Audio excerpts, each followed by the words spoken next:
ایران سے مذاکرات میں حتمی معاہدے پر نہیں پہنچ سکے، جے ڈی وینس نے ایسا کہا ہے۔ بہترین آفر کر کے واپس جا رہے ہیں۔ جے ڈی وینس نے پریس بریفنگ میں ایسا کہا، ایران نے ہماری شرائط قبول نہیں کی۔ جے ڈی وینس کی جانب سے جو پریس کانفرنس کی گئی انہوں نے ایسا کہا ہے، جس کے بعد اسحاق ڈار نے بھی پاکستان کی جانب سے ایک اہم گفتگو کی۔ انہوں نے کہا امید ہے ایران امریکہ مذاکرات جاری رہیں گے۔ تو ٹرانسمیشن کے اس حصے میں ہم ویلکم کہیں گے سینئر اینکر پرسن ہیں طلعت صاحب آپ کو، اور بہت شکریہ آپ نے ایک بار پھر سما کو وقت دیا۔ طلعت صاحب، مجموعی طور پر اس ڈیولپمنٹ کو کیسے دیکھتے ہیں آپ؟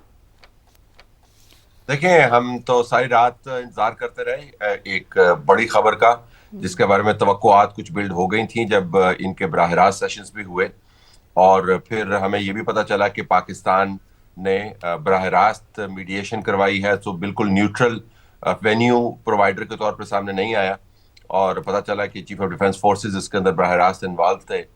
لیکن جو پریس کانفرنس ہم نے دیکھی اس میں بے نتیجہ ہم اس کو کہیں گے، انکنکلوسیو جو لفظ ہے، ہم اس کو فیل نہیں کہیں گے، بے نتیجہ کہیں گے۔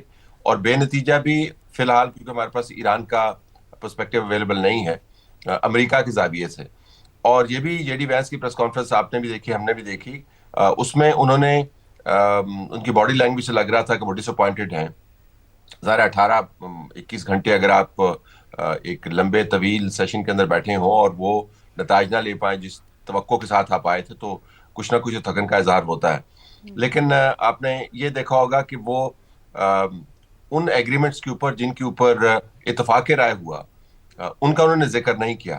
ایک دلچسپ رپورٹ میں دیکھ رہا تھا ایک انگریزی اخبار کی، جس کے اندر انہوں نے ایران کے فارن آفس اسپوکس پرسن کے حوالے سے بات کی کہ ہم نے ایک دوسرے کے نقطہ نظر کو جانچا اور بہت سارے معاملات کے بارے میں ہمارا اتفاق رائے بھی تھا، لیکن حتمی طور پر نیوکلیئر کے اوپر آ کر بات ختم ہوئی، اور جے ڈی وینس جو ہے وہ اپنی طرف سے بہترین آفر کر کے ایران کو واپس چلے گئے۔ ابھی جو دو بڑے ایشو ہیں اس کے اوپر ابہام موجود ہے۔ ایک تو یہ کہ سیز فائر کا مستقبل کیا ہے، جے ڈی وینس نے اپنی پریس کانفرنس میں سیز فائر کے مستقبل کے بارے میں بات نہیں کی، اور دوسرا یہ کہ کیا اگلا راؤنڈ ہوگا، یعنی فالو اپ اس کا کیا ہوگا، کیونکہ سیز فائر اگر ہولڈ کر رہا ہے اور وہ سیز فائر ڈونلڈ ٹرمپ نے خود سے 2 ہفتے کا وقت دیا ہوا ہے، تو پھر باقیہ دنوں کے اندر کیا ہوگا۔ اور اگر ایران اور امریکہ کے درمیان بہت سارے معاملات جن کا اعادہ کیا کہ ان کے اوپر انگیجمنٹ ہوئی جے ڈی وینس نے،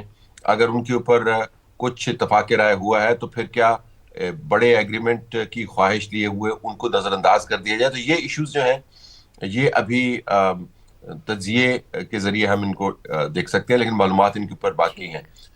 جو ایران کا پرسپیکٹو ہے وہ جب آئے گا تو آپ کو پتہ چلے گا کہ دوسری سائڈ سے انٹینٹ کیا ہے۔ یہ ایک دلچسپ اس دورانیے میں پچھلے 24 گھنٹوں کے اندر جو واقعہ ہوا وہ یہ کہ جو آبنائے ہرمز ہے وہاں پر امریکہ نے اپنے بحری بیڑے داخل کر دیے ہیں۔ 2 جہاز ہیں، بیڑے نہیں ہیں، 2 جہاز ہیں ان کے، جن کے ذریعے وہ اس تمام آبنائے کے اندر اگر کہیں پر کوئی بارودی سرنگیں بچھائی گئی ہیں ان کو صاف کر رہا ہے۔ اور ڈونلڈ ٹرمپ نے کل اپنی 3 سوشل میڈیا پوسٹ کے اندر بار بار یہ بات کی ہے کہ ہم آبنائے ہرمز کو کھول رہے ہیں، آبنائے ہرمز کھولا ہوا ہے، بہت سارے جہاز امریکہ کا تیل اور گیس لینے کے لیے ہماری طرف آ رہے ہیں، اور وہ جہاز واپس جائیں گے۔ امریکہ آپ کو پتہ ہے تقریباً اپنے تمام آئل ایکسپورٹس کا کوئی 7 سے 8% جو ہے آبنائے ہرمز میں سے گزرواتا ہے، کچھ انڈیا کو جاتا ہے، کچھ جاپان کو جاتا ہے، کچھ چین کو بھی جاتا ہے۔ تو آبنائے ہرمز کے کھلنے کے بعد میرے خیال میں امریکہ کے پاس کوئی بہت بڑا ایشو رہ نہیں گیا تھا۔ نیوکلیر ایشو ہے، لیکن ہم سب کو معلوم ہے کہ نیوکلیر ایشو طے کرنا ایک نشست کے بس کی بات نہیں ہے۔ پچھلی مرتبہ نیوکلیر ایشو کے اوپر جو عمان میں بات چیت ٹوٹی، تو اس کے اوپر بھی ٹوٹنے سے پہلے 7 راؤنڈ ہوئے تھے، اسلام آباد میں تو 1 راؤنڈ ہوا، اور جو اوباما کے دور میں جو معاہدہ ہوا اس کے اوپر 20 ماہ لگے تھے۔ تو نیوکلیر ایشو ٹھیک ہے انہوں نے مینشن کر دیا، لیکن ہمارا خیال ہے کہ امریکہ نے اس تمام مدعے کے اندر آبنائے ہرمز کے اندر اپنے جہاز لے گیا ہے، اور وہاں سے وہ آبنائے ہرمز کو بارودی سرنگوں سے نجات اس کو دلوا رہا ہے۔ آپ دیکھتے ہیں کہ ایران کا اس کے اوپر موقف کیا ہوتا ہے۔ تو آپ کے نزدیک آپ کا تجزیہ کیا کہتا ہے طلعت صاحب؟ اب ایران کا اس پر موقف کیا ہوگا؟ جیسے کہ آپ نے اب سے کچھ دیر پہلے بھی جب آپ گفتگو کر رہے تھے آپ نے کہا تھا کہ امریکہ وہ سم ہاؤ ایکسپیکٹنگ کہ آج کوئی فائنل معاہدہ ہو جائے گا، اسی لیے جے ڈی وینس اپنی پریسر میں انفارچونیٹ اسے کوٹ کیا ہے۔ لیکن بہرحال آپ نے ابھی بھی اپنی گفتگو میں ذکر کیا کہ یہ نیوکلیئر پہ بات ہونا کوئی ایک نشست کی تو بات ہو نہیں سکتی، تو آپ کا تجزیہ کیا کہتا ہے سیز فائر کے مستقبل کے حوالے سے؟ طلعت صاحب، ایران کا کیا ممکنہ طور پر جواب آ سکتا ہے؟ دیکھیں یہ سوال آپ کو بڑا اہم ہے، کیونکہ اس کے اندر آبنائے ہرمز جو ہے وہ اس وقت ایک ٹریگر کے طور پر موجود ہے، یعنی جس کے ذریعے مزید کانفلکٹ بڑھ سکتا ہے۔ امریکہ کے جہاز وہاں پر موجود ہیں، جی اور ایران کا یہ دعویٰ موجود ہے اور اصرار موجود ہے کہ آبنائے ہرمز میں سے جو جہاز گزریں گے وہ ہماری منشا کے مطابق گزریں گے، یا ہم سے پوچھ کے گزریں گے، یا ہمیں فیس دے کے گزریں گے۔ تیسرا کوئی کام نہیں ہے۔ آپ نے دیکھا جو ہماری بھی شپس آئیں جو آئل اور گیس لے کے آئیں 9 کے قریب، اور اس کے بعد مزید بھی آنے کی توقع ہے۔ ایران کے ساتھ معاملات طے ہوئے، لیکن وہ جنگی حالت تھی۔ اب دنیا کا ماننا یہ ہے کہ بین الاقوامی قانون کے تحت آپ کسی بھی بین الاقوامی گزرگاہ کو کوئی ملک اپنے قبضے میں نہیں لے سکتا، اور جنگ سے پہلے یہ ٹرمپ صاحب کی کرامات ہیں کہ جنگ سے پہلے یہ آبنائے ہرمز کھلی ہوئی تھی، جنگ کے بعد آبنائے ہرمز کے اوپر ایران نے اپنا دعوت دائر کیا ہوا ہے۔ تو آبنائے ہرمز میں امریکہ کی موجودگی اور ایران کی افواج کی طرف سے رد عمل، میرے خیال میں یہ بڑا ایک کروشل ایشو ہے۔ اگر ایران کی طرف سے ان شپس کے اوپر فائرنگ ہوتی ہے، میزائل داغے جاتے ہیں، ان کو انڈرمائن کیا جاتا ہے، تو دوبارہ سے لڑائی کا آغاز ہوگا، کیونکہ براہ راست امریکی اثاثوں کے اوپر ایران کا حملہ ہوگا۔ تو اگلے چند گھنٹوں میں کہوں گا آدھے دن میں یا 24-25 گھنٹوں میں، ایک دن میں آپ کو یہ اندازہ ہو جائے گا کہ ایران کی طرف سے رد عمل کیا ہے۔ دوسری بات، ہمیں ڈونلڈ ٹرمپ کا سوشل میڈیا بھی دیکھنا ہے کہ اس کے اوپر وہ کیا چیز پوسٹ کرتا ہے۔ جب وہ پوسٹ کرے گا تو پھر پتہ چلے گا کہ اس کی نظر میں کہ اب سیز فائر کی وقت کیا رہ گئی ہے، اب آنے والے دنوں میں اس نے ایران کے ساتھ کیسے انگیج کرنا ہے۔ یاد رکھیں کہ اس نے اپنے سوشل میڈیا پوسٹ میں پہلے بات ڈالی تھی کہ ہم نے تمام اپنی نیول شپس، اپنے جہاز، اپنا بارود، اپنے میزائل اور دوسرا مواد تیار رکھا ہوا ہے، تاکہ حتمی ایگریمنٹ اگر ہمارے پاس آ جائے گا تو ٹھیک ہے، ورنہ آگے اس نے وضاحت نہیں کی۔ ہاں، ورنہ اس نے بلکہ وضاحت میں یہ لکھا کہ ایسی فائرنگ شروع ہوگی جس کی نظیر دنیا میں نہیں ملتی۔ تو ان اے وے اس نے اپنے کارڈز آلریڈی ٹیبل پہ رکھے ہوئے ہیں، صحیح، دیکھنا ہے کہ کارڈز وہ اپنے کارڈز ٹیبل پر کھیلتا رکھے۔ ہے۔ طلعت صاحب، آپ کے خیال سے ایک تو یہ رد عمل آنا ابھی باقی ہے کہ سیز فائر کا مستقبل کیا ہوگا، لیکن آپ کے تجزیے کے مطابق آپ کے خیال سے کہ دونوں کی جانب سے اس کے اوپر کیا رد عمل ہو سکتا ہے؟ کیا سیز فائر برقرار رہے گی؟ ایک تو سوال یہ، دوسرا یہ کہ جو پاکستان اسلام آباد ڈپلومیٹک ہب کے طور پہ ابھرا ہے، کیا مستقبل میں بھی یہ ایک مستقل طور پر ڈپلومیٹک ہب بن سکتا ہے؟ اور ساتھ ہی جو افزودہ یورینیم ہے ایران کی جانب سے، کیا آپ کو لگتا ہے کہ ایران اس پر رضامندی ظاہر کر سکتا ہے کہ جو افزودہ یورینیم ہے وہ پاکستان کی نگرانی میں رکھا جا سکے گا؟ دیکھیں، پاکستان کو کیا یہ ذمہ داری لینی چاہیے کہ ایران کی یورینیم کا وہ کسٹوڈین بنے؟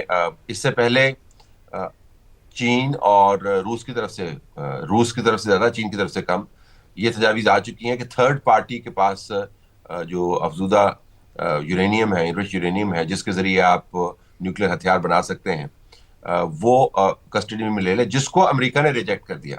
ایک ادارہ ہے IAEA، اس کی کسٹڈی کے اندر یہ جا سکتا ہے۔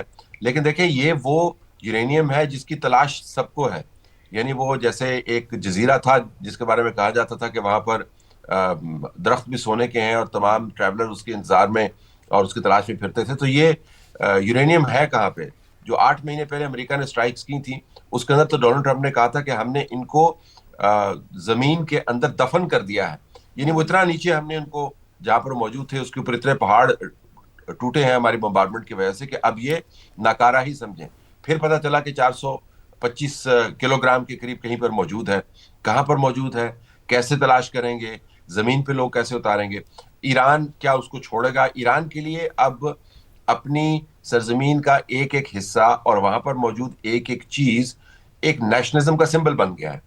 اب وہ صرف انرچ یورینیم نہیں ہے، اب وہ ایران کا اثاثہ ہے۔ اور تو ایران کے اندر جو لوگ موجود ہیں، ریولوشنری گارڈ ہے، ان کے اسپرچل لیڈر ہیں، ان کی قیادت ہے، کیا وہ دنیا کو یہ پیغام دینا چاہے گی کہ ہم اپنا اثاثہ امریکہ کے حوالے کر رہے ہیں، IAEA کے حوالے کر رہے ہیں، پیوٹن کے حوالے کر رہے ہیں، یا کسی اور ملک کے حوالے کر رہے ہیں؟ میرا خیال میں یہ ممکن نہیں ہوگا۔ آپ نے ذکر کیا کہ سیز فائر کا مستقبل کیا ہے۔ جس طرح میں نے پہلے بھی گزارش کی کہ سیز فائر امریکہ کے زاویے سے اگر آپ دیکھیں، معذرت چاہتا ہوں، امریکہ کے زاویے سے اگر آپ دیکھیں تو اس نے آبنائے ہرمز کو کھلوا کر دنیا کو یہ پیغام دینا ہے کہ میں اب آبنائے ہرمز کا مالک ہوں، اور دنیا کو میرا شکریہ ادا کرنا چاہیے. اور ڈونلڈ ٹرمپ کے لیے شکریہ حاصل کرنا کسی ٹرافی سے کم نہیں ہے. اور اگر ایران اس کے اندر ایک رخنا ڈالتا ہے یا رکاوٹ بنتا ہوا نظر آتا ہے تو آپ کو دوبارہ سے جنگ شروع ہوتی ہوئی نظر آئے گی اور سیز فائر تتر بتر ہو جائے گا. جو ایرانینز کے پاس آفر آلریڈی آ گئی ہے, اگر اس کا وہ تہ در تہ جواب دیں کہ فلاں نقطے کے اوپر ہمارا یہ اتفاق رائے ہے, تو میرے خیال میں جو باقی 6-7 دن رہ گئے ہیں سیز فائر کی, 8 دن, ان کے اندر آپ ان نکات کو بنیاد بنا کر آگے بات چلا سکتے ہیں. لیکن اس کے لیے کسی اور کو اسٹیپ اپ کرنا ہوگا. پاکستان, اگر آپ انفرادی طور پر دیکھیں, آپ اور میں بطور پاکستانی دیکھیں, ہمارے ویوز جو ہے بطور پاکستانی دیکھیں, کلی طور پر اجتماعی طور پر پاکستانیوں کے زاویے سے دیکھیں, تو ہم نے ملکی طور پر قومی طور پر جو حاصل کرنا تھا وہ کر لیا. جی